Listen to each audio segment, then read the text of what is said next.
Hey, babe. Hey. So excited we're doing this. This is our first episode of that Hubby Wifey show. The Hubby Wifey show. The Hubby Wifey show, just Hubby like our Wifey coffee show. mugs. My name is William, the hubby. I am Elise, the wifey.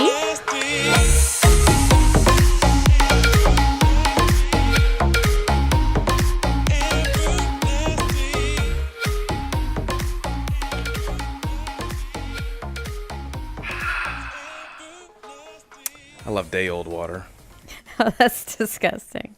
Is it really? Yeah, it's kind of gross. Been in the same container. I know, but your germs have multiplied by thousands. By thousands. Probably more like millions. I think I'll do okay. So, we're casting pods.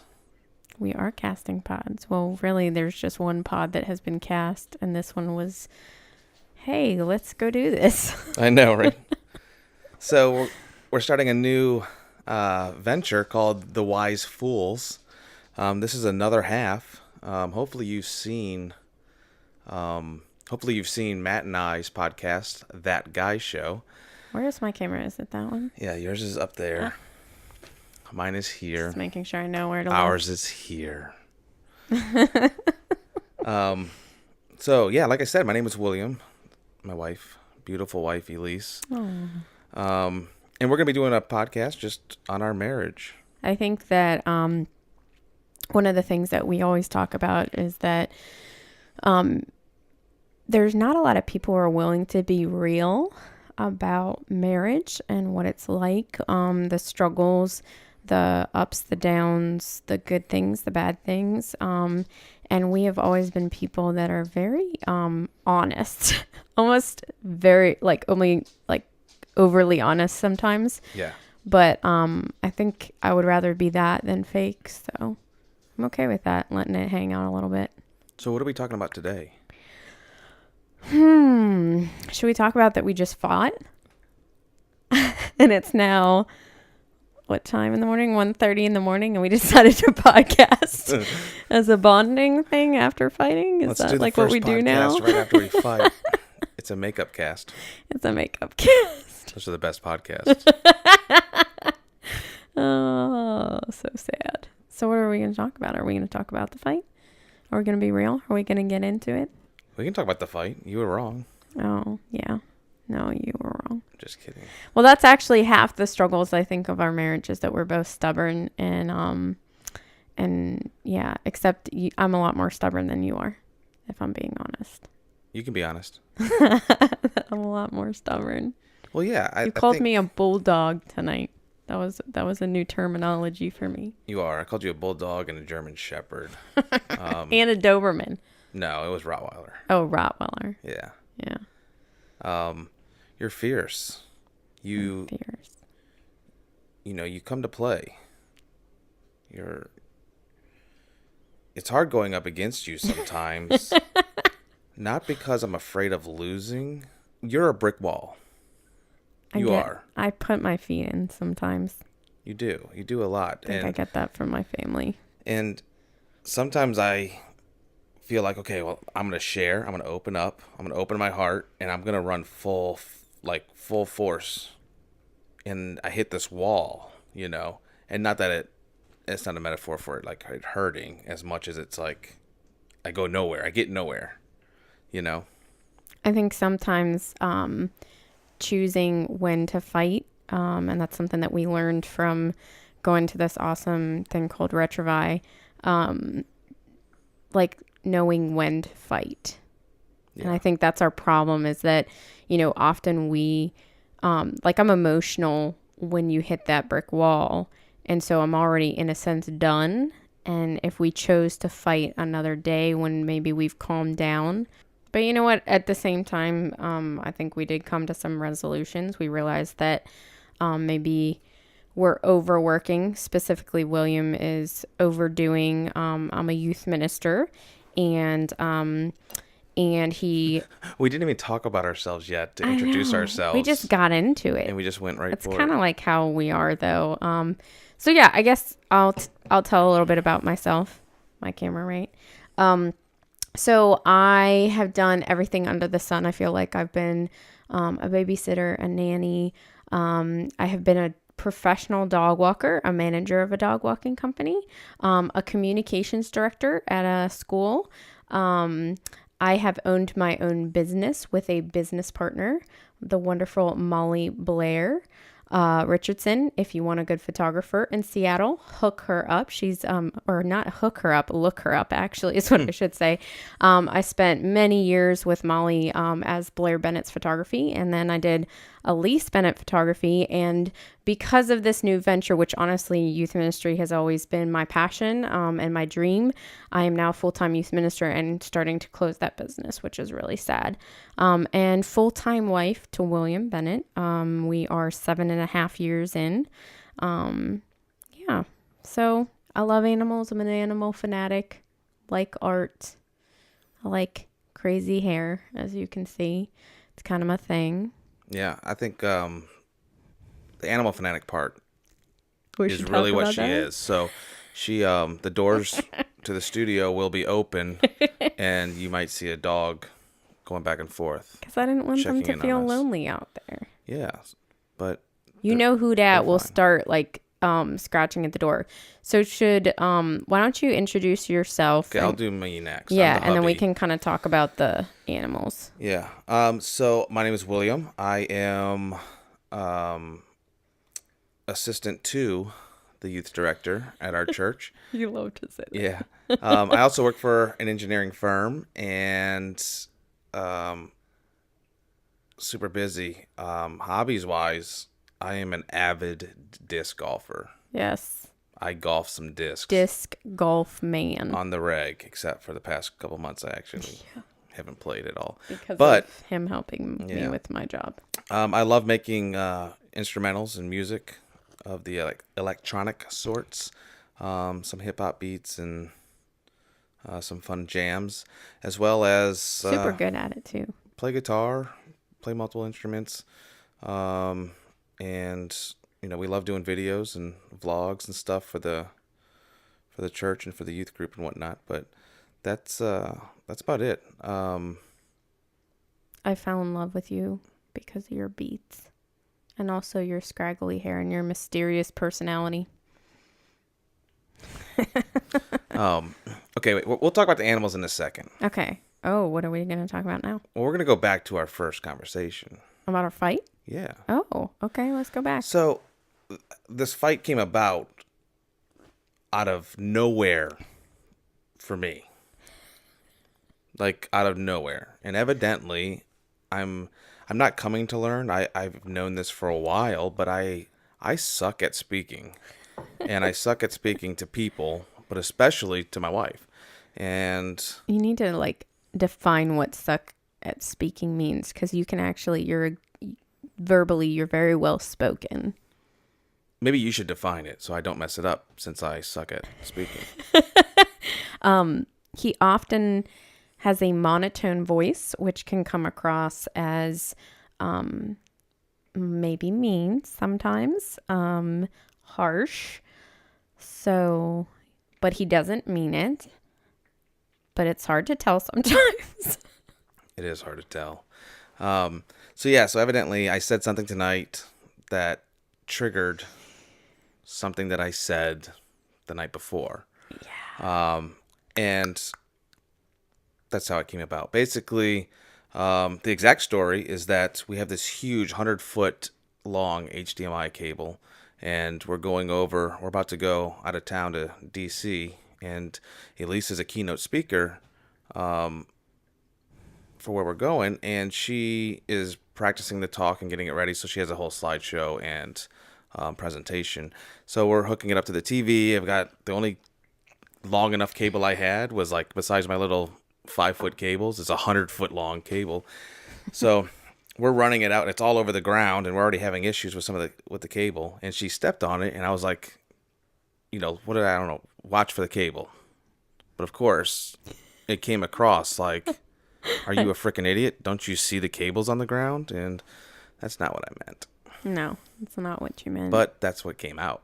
So that's the issue that I have is in my head, the words were, "Hey, there's a cable right there. Just letting you know. Don't step on it. You could break it, and or damage it. It's all like curled up. So I didn't want her to step on it. And what did you hear? So that was my thought process. Was like, hey, look out. There's a cable right there. But what did you hear? You're stupid. Don't step on the cable. So that turned into a 3-hour long conversation that ended with us coming to the realization that we are insanely busy. And so that puts added stress. Yeah, overworked, and that puts added stress.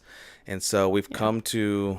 This thing is driving me nuts. I know. It's weird talking to you through this stuff. It looks fine for you guys, but to us, we're looking through these. But I think we came to the realization that I am invested too much in our ministry at the church with the extras. And so I think I'm going to take a step back a little bit from the extras. Total volunteer, so he's not taking a step back as in a position. He's the assistant youth director, but he literally is a volunteer. But I mean, he's the assistant youth director. Really, honestly, he's right alongside me, other than when he's at work. So I do a lot of the boring paperwork and coordinating and things like that. But when it comes to the kids, we've done ministry for years as volunteers. And I was a youth minister for a short time. So when we do stuff Bennett style, Elise and William style, we go hard. We go 150%. Yeah. And unfortunately, with me having another full-time job, to leave that job that's 40 hours a week and sometimes over, to have to leave that job and then drive this 25-mile bridge that I drive. It takes me about 45 minutes to get home sometimes. So by the time I finally get to the church for our nights, I'm already high-strung and stressed out from the day and stuff. So I think a little less of the extras at the church is really going to help balance that out for me. Well, I think that we need time. We need some time apart, even, to where we have... the only time apart we have is when I go to my job. Right. Well, you specifically, because my job is so here, there, and everywhere. I'm meeting kids at PJs for 5 hours at a time, sometimes, at night or this or on Saturday or whatever, in addition to doing all the middle school and all of that. So, but you're consistent, Monday through Thursday, sometimes Friday, and depending on your crazy project at the time. So it's I may get little quips here and there of time to myself, whereas you really don't get that. So I really get next to nothing. I get Fridays. Yeah. And even then it's taken up by multiple stuff. But that's a beauty of fighting, is that usually there, and I see this with us a lot, there's it's this build up, at least for me, but there's really so many underlying issues. It's we haven't had time to actually talk. So it just blows up, and then we have these long conversations, and then we feel so much closer to each other. And we get past it, and it's the thing that we started out with, which was the cable. It had nothing to do with... It went from cable to this is how you talk down to me saying, well, I don't feel appreciated here, to you not feeling appreciated there. And it went full circle all the way down to being William is invested too much at the church. Right. And that's what it seems like. Invested too much in, I said, extras. It's insane how the conversation goes, But that's just the cool thing, is that, we are about to hopefully adopt. So I think this is to add a baby into the mix. Yeah. And the reality is right now, the way it is, there's no way we'd be able to put a baby in this with the amount of hours that we're working. And so we're going to have to find some balance, because that's important, that's what we need to do. So got to figure that out now. So I think it's perfect timing. I think it's, Oh, yeah. This is gonna be a fun journey too. Now that we're starting to, I guess, archive our conversations with this podcast, Maybe we should fight on podcasts. right? I think that'd be good. Okay, we'll do that next Get the time. views. Y'all will like that. But you'll be able to get to know us more. So, for example, like it's kind of it might sound a little out of the ordinary to talk about. We've been married 7.5 years, and you know, she's a full-time youth minister. We do a lot of stuff at night, evidently, since I'm talking about working 40 hours plus a week and then going and working at the church.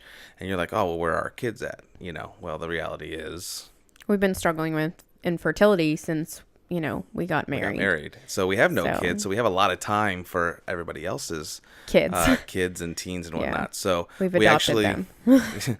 Well, we actually just started the adoption process on the Frizzle. Yeah. We've got our first home ago. study visit on the 23rd. We're going to Washington, D.C. We do a lot of trips. That's the other thing. We do a lot of trips with the kids, like mission trips.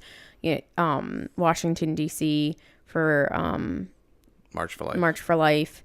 And another mission trip here. And we're doing, it's just always something. So, yeah, it's just crazy. It's crazy. So it's going to be fun adding a baby to the mix. Yeah.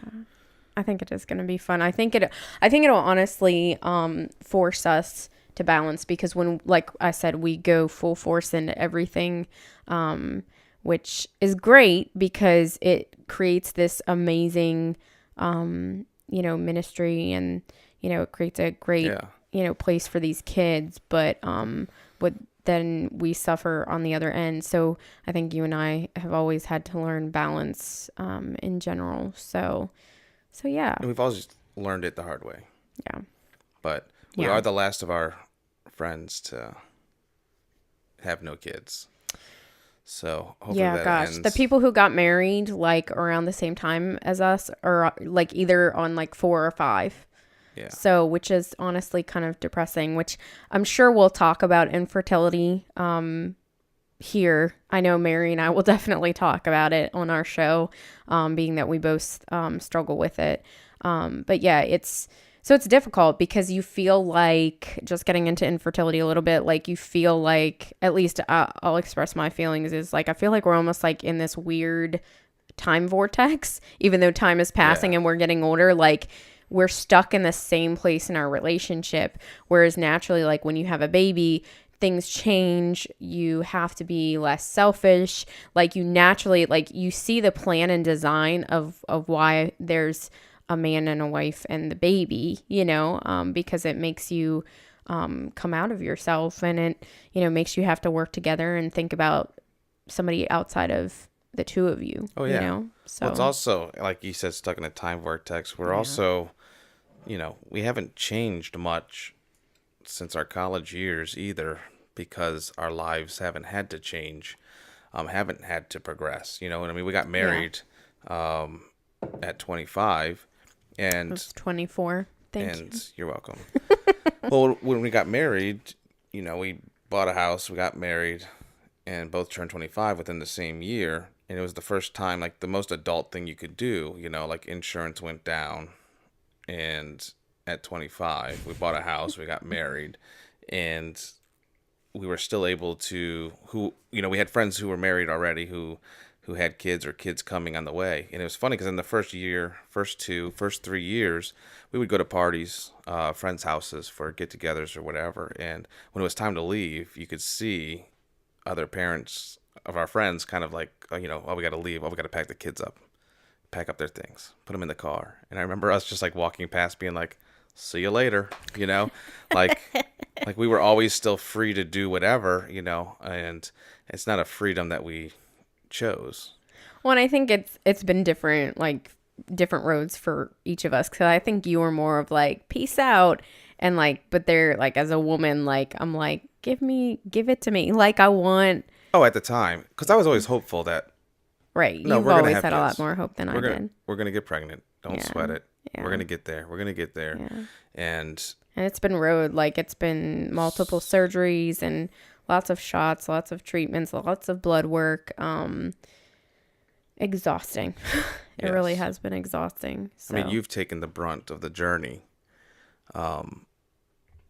with the struggle.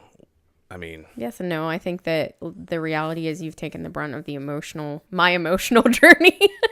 So well, yeah, honestly, I mean, I have, and then yeah, just having to be there with you through all the physical stuff you've had to deal with, it sucks because there's nothing I can do about it. yeah. Besides, You can't take a shot for me. sit there and hold your hand. Can't take surgery for me. But I can give you a shot.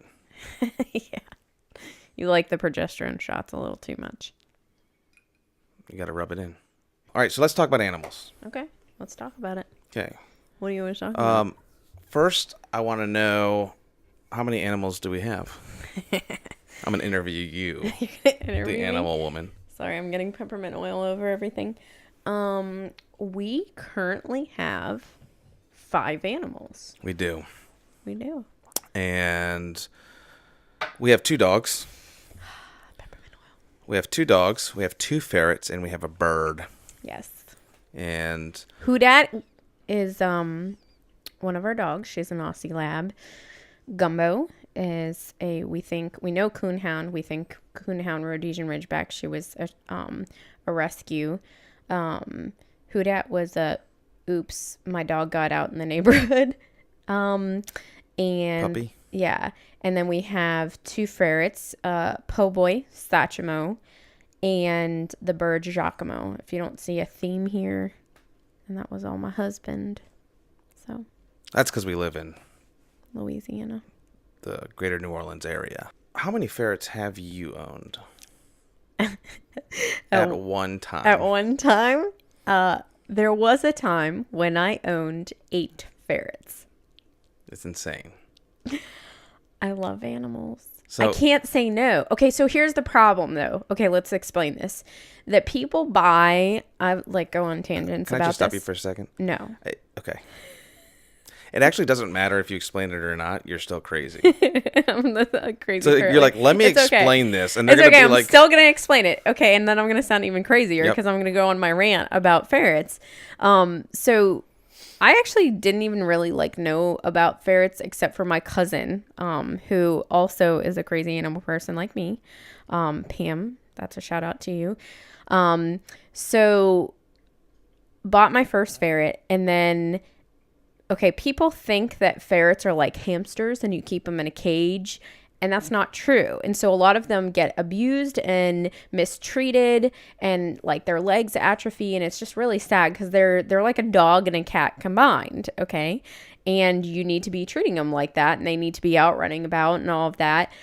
So I got in this habit of taking on ferrets because people would buy them for their kid or whatever, and then be like, oh, they're more than I thought.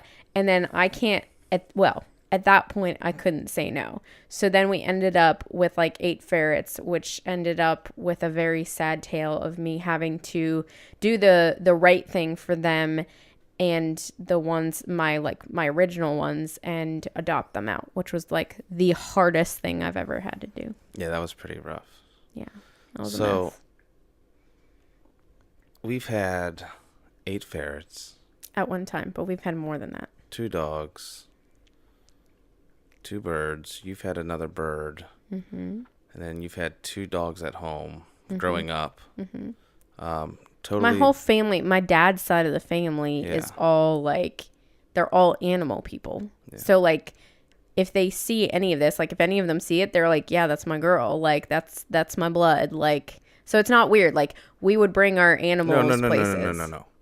It is weird. But it's not weird for us. That's what you have to understand. No, it's understood. That's why we live in New Orleans. That doesn't mean that there aren't animal lovers here. Kristen Bourgeois. That's Matthew Bourgeois' beautiful, amazing wife and my good friend. So Matt's a quarter of the Wise Fools group. Yes. Check him out on that guy's show. He's my partner in crime. She gets me. Okay, she gets me. But we're gonna own a farm one day. Time out. She takes miniature. She takes it a step further than you, though, and she does. I don't mean that. This is a podcast conversation for me and Matt and our show that we will be having. Oh, so yeah? I might leave it here, but she's ready for a farm. Oh, but I want to have that farm with her. We message each other back and forth. But you never wanted a farm before. Well, but Kristen makes me want a farm. She's that kind of girl. You wanted a dolphin in the pool. I mean, yeah, if You want an otter in the bathtub. when I was little, I you was want a like, raccoon going through the dog food right now. oh my gosh. Okay, can we talk about raccoons? Can we talk about how freaking cute they are? Like they got the little hands. You I do could have watch raccoon those. hands. I could watch those videos for hours because they like go in the bowl and they're like, and then they like run away and it's just so cute. It is. They make me happy. Unfortunately, I'm we crazy. will have a raccoon by the end of this year. If we don't have a baby. Yeah. Or a monkey. Oh, I want a monkey. I want a monkey too. There's a lot of things you want. Yeah. Just animals. Animals? I'm not a like, I don't like shopping. I'm not your typical girl. Like I actually like doing like kayaking, being dirty, like doing all that stuff. I like kayaking, being dirty. But I do. I like being dirty. Like I remember I would like my brother and I, so like my sisters all kind of hung out together when I was like really little, and my brother and I were the ones who would hang out in the backyard, and like we literally had like he had his tree and I had my tree, and like we would dig together and like we would like have our own little forts. We actually dug out this cup that I still have, and I love it, and I tell him that.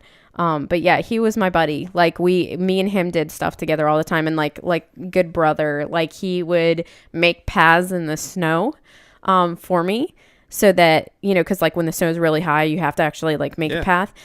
So he would do that for me and then like let me go down. So he's a good brother. See, that's the other thing that they need to know about us. I'm the youngest of a yours, mine, and ours family, and you are the oldest, which usually makes me correct. which is not the truth. It's Not always correct. He just thinks he's always correct. It's not. But one thing that we, like within this marriage here, like we don't... Here within this marriage. Within this marriage.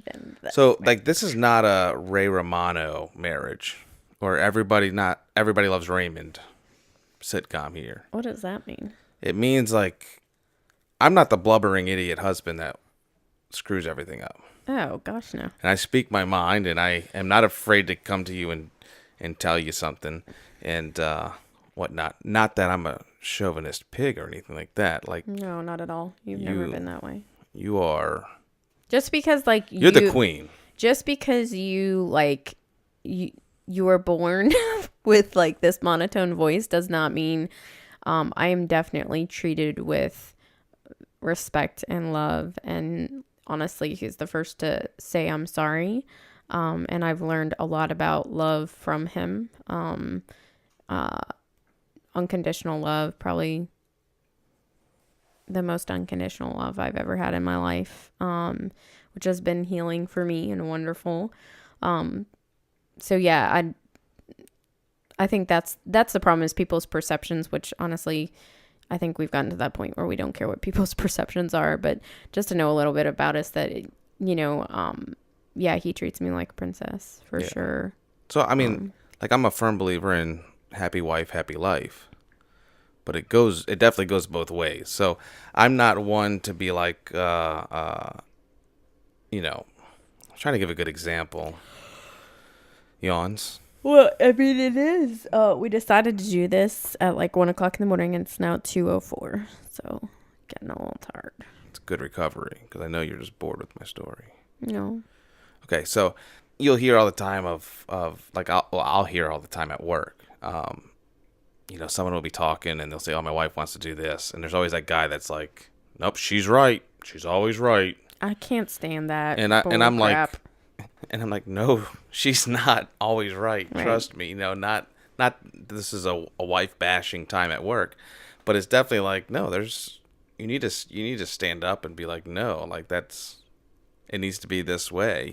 I think those are the things that hurt marriage, or those stupid stereotypes that I think like we heard growing up, that I'm like, what are we from the 50s? You know what I mean? Like, no, like we are two individuals. And I think those terms, like that, like any of those like stupid cliche sayings, that's what it is. It's very stupid. And I think it's very harmful to marriage, because then guys get together and they they're like, oh yeah, make the wife happy. We don't have a say in anything, and I can't stand that. I mean, and there's obviously ones for women too, and I just think we need to stop that, and that's the one thing that I love about you is that you are not one to talk about me behind my back, which I know probably some ladies are like, well, you don't know That you know of. I know exactly.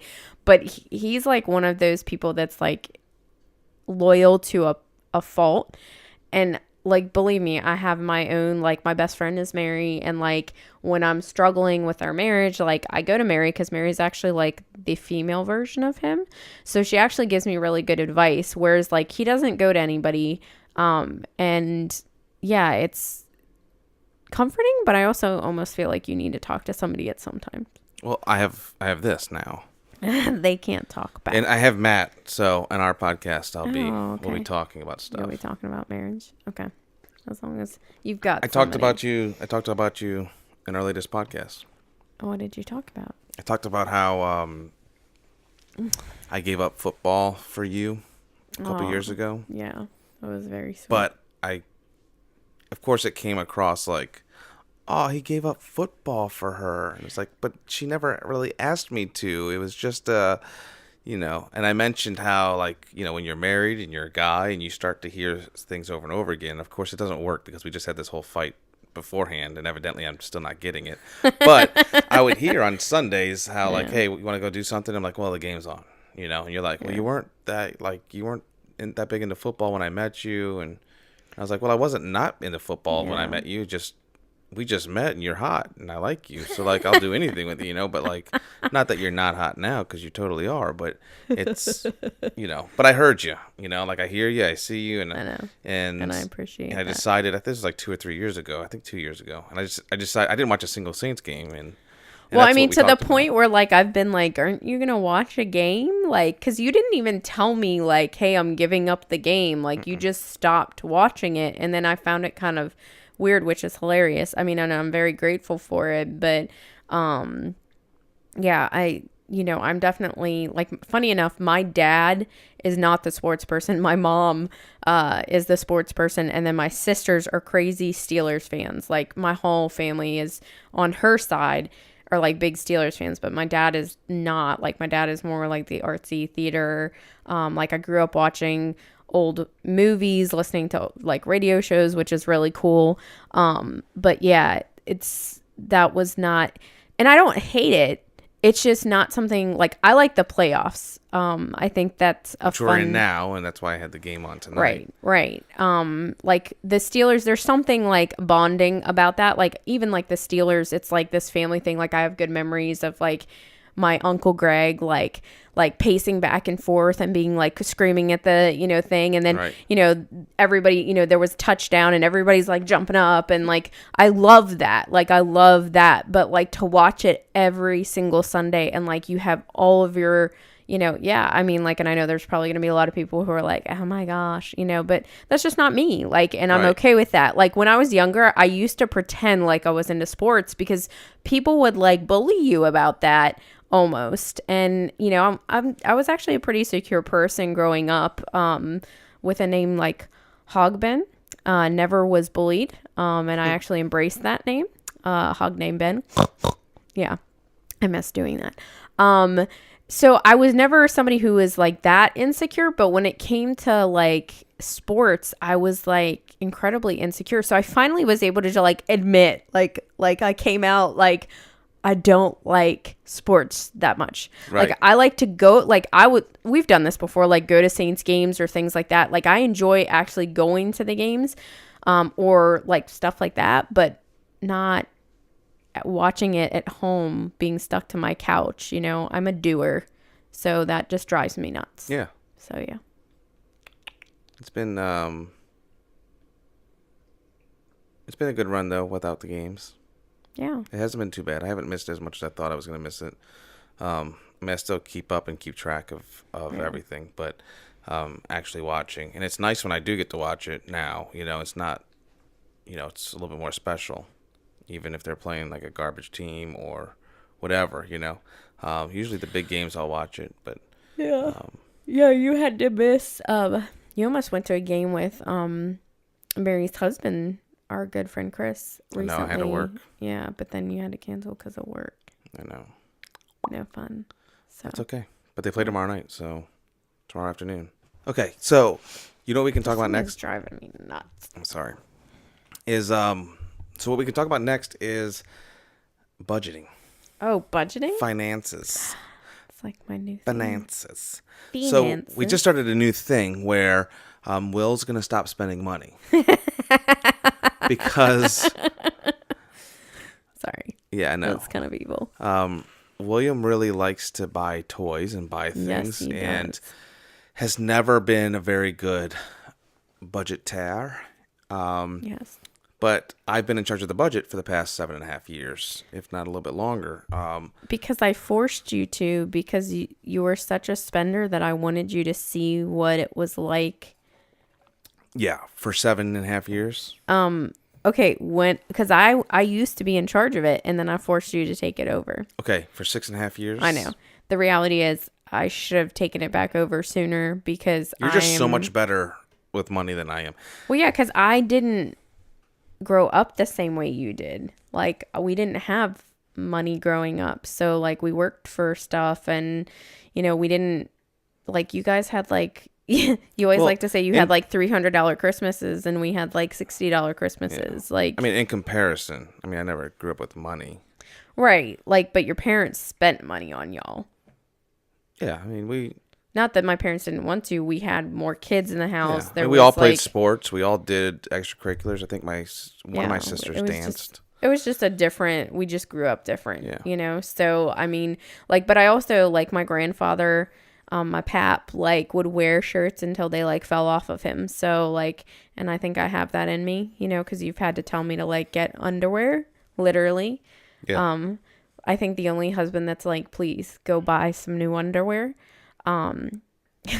So well, you're like a dude in that aspect. I am. Like, I'm kind of a dude. You'll keep underwear till they're hole in it, you know. I'm kind of a dude in a lot of random aspects, but then also I'll buy really new underwear girly weekly. too.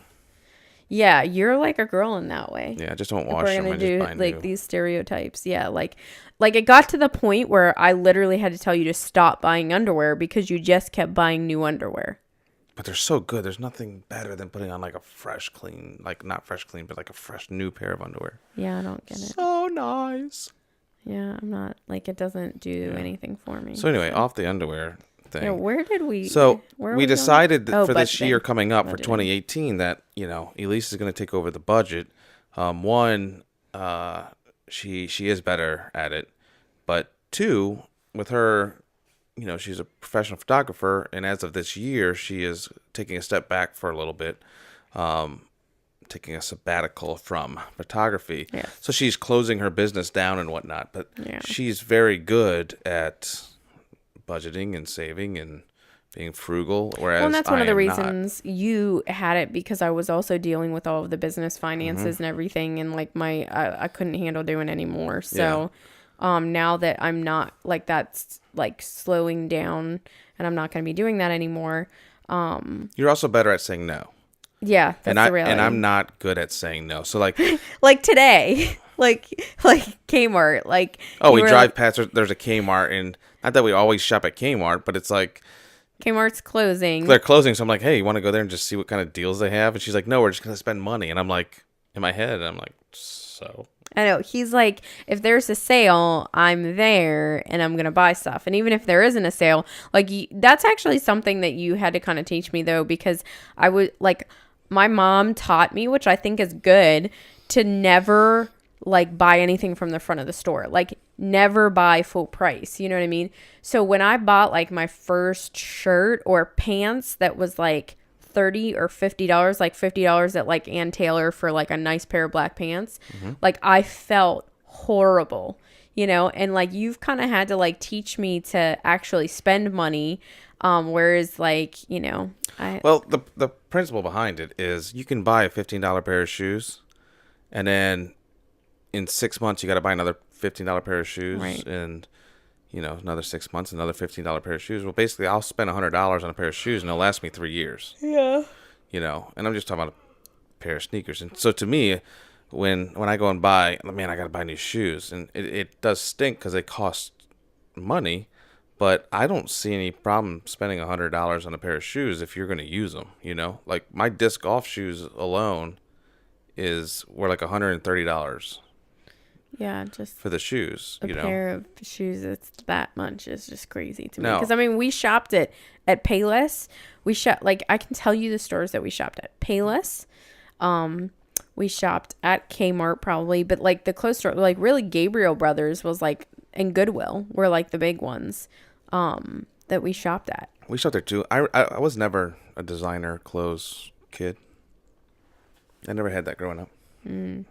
Interesting. I remember the first time, well, I did have some stuff. So one Christmas, I got I got a Tommy Hilfiger shirt, Oh my gosh, I remember a when new that pair was of like the thing. jeans, and a pair of Fila's tennis shoes. Fila tennis shoes. And I'm telling you, I You're thought I was dating the yourself. hottest dude on the block, man. And Yeah. it was a nice shirt. It was kind of like a thicker fabric. It was really nice. And I remember feeling really good. I kind of fit in with other kids, and it was kind of Right. nice. But I never had designer stuff growing up. We were, I don't know what we were, but and in high school, it was the style was t-shirts and jeans. So it didn't matter, and Abercrombie was real big in high school. Oh gosh, yeah. And I don't think I ever owned a single piece of Abercrombie. Abercrombie? Abercrombie. Is that the girls' store? Yeah. No, Abercrombie. I never owned anything there. Maybe some American Eagle stuff, but I don't remember what I wore in high school. I feel like I wore a lot of t-shirts. Probably t-shirts that were too small for me. I can't stop yawning. I know. I wore a lot of Gabriel Brothers. Now, Gabriel Brothers is, I mean, you even like Gabriel Brothers because, like, Oh, no. Gabriel Brothers Gabriel is a Brothers store. was awesome. You need to explain it for those that don't live in As my eye is crying, and I the swear I'm not Northeast. sad. So Gabriel Brothers is this store that like gets all of the overstock, and maybe I don't know their philosophy, but this is what I've known of it, like the overstock from like stores, and it can be name brand, but it also can just be random stuff. So my favorite part about it is that like you have to check. Like we would go in the back to the big old like community dressing room, and like my mom would make me stand up and sit down and stand up and sit down and check to make sure the zipper was going to stay up, and then like you'd go to like the clearance racks and be like, oh, dollar shirts. Oh, this is cute. And then you turn around and there literally would be singed, like the back would be singed off, and you're like, oh, well, that's why it's $1, but who's going to wear this? Right. So, Gabriel Brothers, from my understanding, is so you have TJ Maxx, right? Yes. So TJ Maxx, again, from my understanding, is let's say that Dillard's or Macy's or whatever, or even a designer outlet store gets a shipment in, and they open it up and there's something wrong with some of the clothes. They send it back to the manufacturer, right? They send it back to their parent company, whatever. And what are they going to do? Are they going to spend time fixing it? No, they probably put it for sale, and TJ Maxx comes in and buys it. That's why you see like 7 of the same polo shirts at TJ Maxx for half the price of what they would be in the department store. So I think what happens is TJ Maxx buys this stuff and they're rejects. and they're like, oh, yeah, these are like really bad. I'm going to send these out. And then I think Ross looks at it, and then they're like, no, we don't want this. That's when you know it's bad. And then it goes to Gabriel Brothers. And then it goes to Gabriel. Yeah, but then you find these like awesome buys No, there. you do. You get lucky a lot. Because not Yeah. everything is damaged in the box. But we don't have it here, and it stinks. It does stink. I remember buying shoes. I know. I remember buying shoes, and they both said like 11 on the shoe. And I brought it home, and one of them was clearly a 10. And this is Gabriel Brothers. Because I tried one on, walk around the store, everything felt good. I didn't try both of them on. Right. And I kept them, and I still wore them. Just my left hurt. My left foot hurt all the time. Wow. It's pretty bad. But like we were talking about before, you're taking budgeting. over the budget. I'm taking over the budget. So hopefully we'll be rich in a year. Yeah. Like I had mentioned, the biggest problem that I have is saying no. And not that Elise is always a big spender or always asking for things, but Yeah, you make me sound like, because I am not a shopper. I never make you sound. You just always take it that way. But anytime she asks, hey, can I buy this? I never say no. And the most I say is, hey, can you just wait till we get paid? But I don't ask much. Let's be honest. You don't, in comparison to other women, I concur. But you ask more than you think you ask. Like what? Like what do I get? Like all the books you've been buying on Amazon. Oh, wait. That's coming out of my account. Thank you very much. Oh. Yeah, those have all been out of my account. That's why you need to do the budget. No, but there's stuff that you will ask about. Like, I don't know if you remember, but like, hey, I need to go get some makeup. And I'm like, cool. How much is it going to cost? Maybe $40. Then you call me and you're like, yeah, it's like $75 worth of stuff, but I really need it. And I'm like, okay, cool, go for it. Your facts and figures are so wrong. Are they? What are they? Because I do Arbonne, and I get it like once a year. You didn't used to do Arbonne. You used to go to Ulta. Yeah, but Ulta, like, it's alright. Or you'd wait till you'd wait till what store had the sale with the Clinique? Huh? Didn't you use Clinique? My makeup, man, you are not aware of my makeup habits, but that's okay. You never used Clinique. A long time ago. I can't talk. It's so late. While we were married. Yes, you did. Who's got the memory between the both of us? I don't know. Lately, I've been having more of the memory. No, lately you just think you have the memory, but no. No, trust me. You've been thinking you have the memory. Are we going to fight? Are we going to have our first fight on podcast? We can if you want, because I'm not ready to back down on this one. I'm too tired to fight. We've already had one. I'm good. So, yeah. Well, this is our podcast. Yeah. It was fun. It was good to get some conversations out. First try. Wasn't too bad. Yeah. Hopefully you guys find it entertaining. This is honestly... Hopefully you can laugh at us and join us in the conversation. So yes, like, absolutely. comment, subscribe on anywhere you're looking or listening. So you'll find the Hubby Wifey show on SoundCloud, soon to be on Stitcher and Stitcher. Yeah, and iTunes. You can find this video that you're watching right now on YouTube, probably on Facebook. We are on Facebook at The Wise Fools.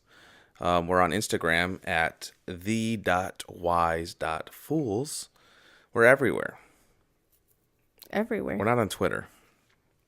I feel like Twitter... We don't twit much. We don't. Okay, I'm tired. But we might get on Twitter. We're gonna twit, not tweet. We're gonna twit. I don't use Twitter that much. It out. I only use Twitter because Instagram has this nice feature where you can do Instagram, Twitter, Facebook. It does. So yeah, that's the only reason why I do it too. Because I do all the social media for the church and stuff, or a youth group. But yeah, you'll be able to find us anywhere. So again, thank you for listening. Thank you for watching. This is the Hubby Wifey show, brought to you by the Wise Fools. So I hope you enjoy, and hopefully you guys can tell us about maybe some subjects, or even if you have like questions. We love to talk and be real and just share our experience of being married. So nailed it.